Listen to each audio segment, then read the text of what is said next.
Quotas. It's a dreaded word, especially to some in the coalition party. But tell you what also stings, a $50,000 hit to the wallet. That is apparently what the Minister for Women will pay so that there are actual women in her party to maybe fill her role in the future. Because it's not really a great look to have a man as the Minister for Women, is it, Tony?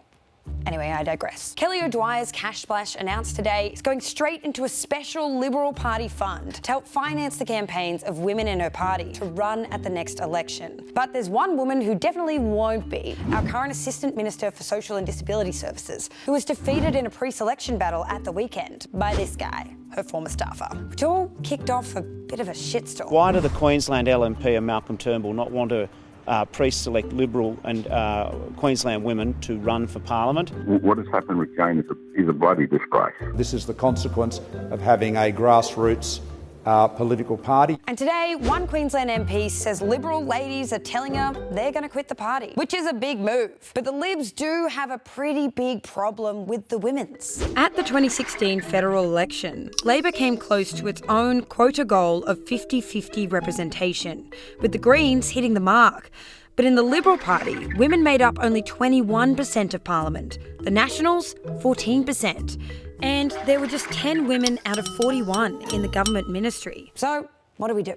Well, a lot of countries have committed to quotas, with almost a third of all OECD countries adopting legislative quotas by 2016. But in Australia, we've got a patchwork of policies, meaning we've slid way down in the world rankings for women in politics, from 15th in 1999 to 50th right now, which is pretty low for a supposedly modern democratic country. But it turns out big Western democracies aren't really leading the way, with Rwanda taking out the top spot most years since 2004, and a bunch of Latin American countries in the top 10. What do all these countries have in common?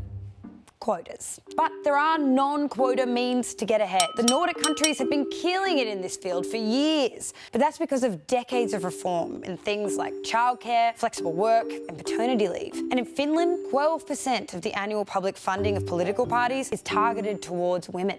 Which brings us back to O'Dwyer. In light of what countries are doing around the world to promote women in politics, the fact that a single female parliamentarian is forking out $50,000 of her own money instead of sweeping government commitments and reform is literally laughable. Because it shouldn't just be up to women, even the Minister for Women, to make sure we're represented.